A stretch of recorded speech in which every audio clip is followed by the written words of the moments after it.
Welcome to part 2 of the online video lecture about empirical and molecular formulas.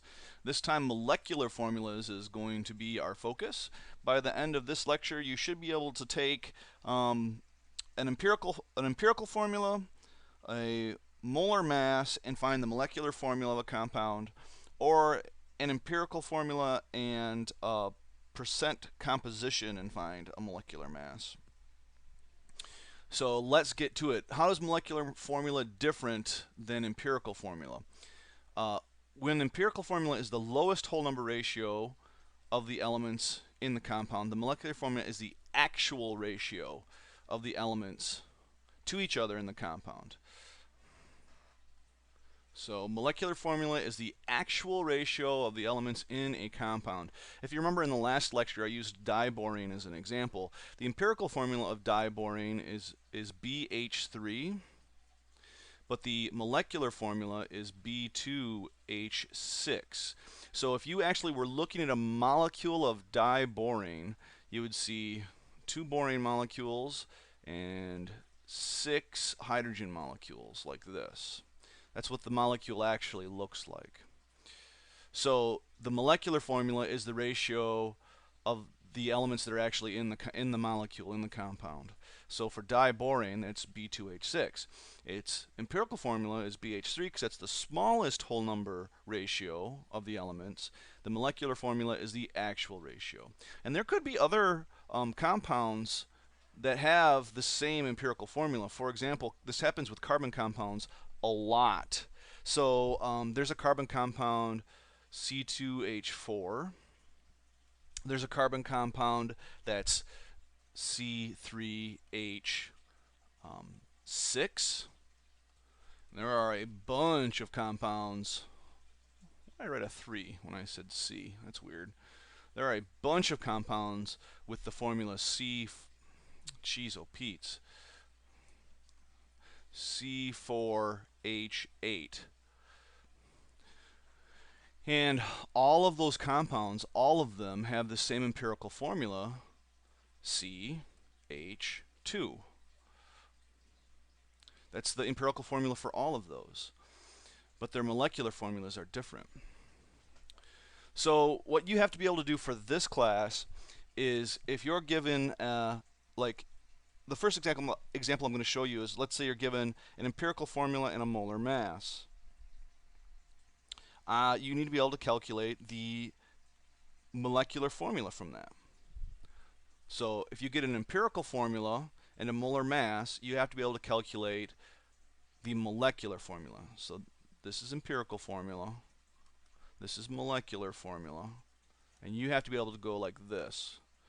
Hey, I know this and the molar mass. Which of these is it? So how do you do it? Well, let's take a look. Oh, I've got some compounds here. I don't know why I have those. I think I'm going to erase those. That may have been a leftover. I'm not sure where that came from. Okay, so we've analyzed a phosphorus compound, and we know that its empirical formula is P2O5. That's the empirical formula.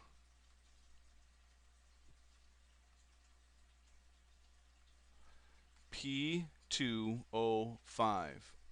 We also know by analyzing it that its molar mass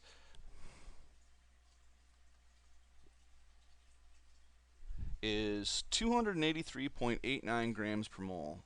283.89 grams per mole. So the question is, what is the molecular formula?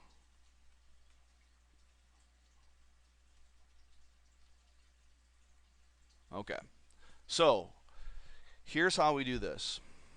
There's a relationship between molecular formulas and empirical formulas. Let's scroll back up here for a second. You'll notice that each one of these molecular formulas is a multiple of this empirical formula. In other words, if you take this empirical formula and you multiplied it by 2, then instead of having 1 carbon you'd have 2. Instead of having 2 hydrogens you'd have 4.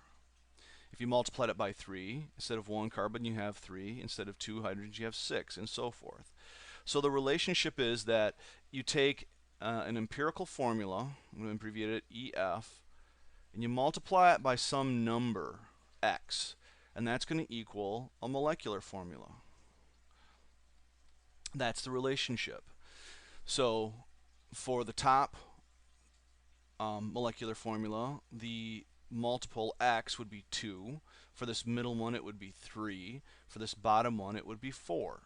So you multiply the empirical formula by some number, and that will give you one of the possible molecular formulas.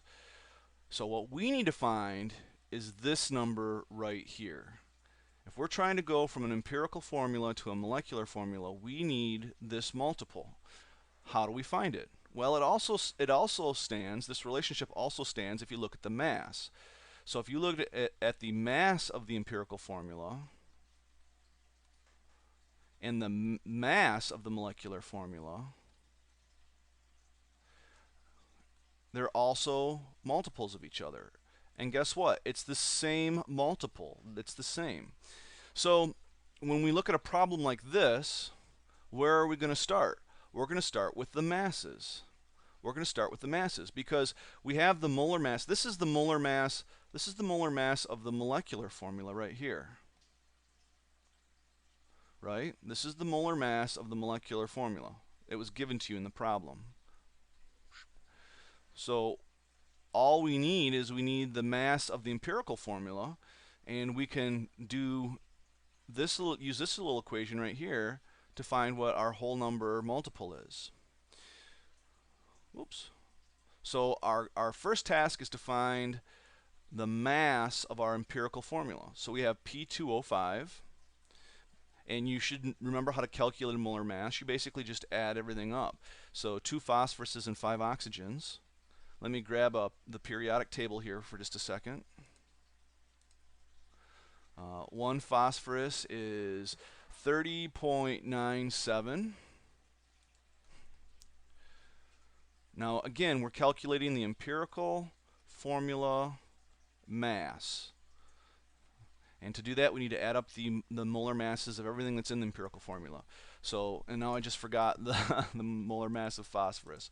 So the molar mass of phosphorus is 30.97.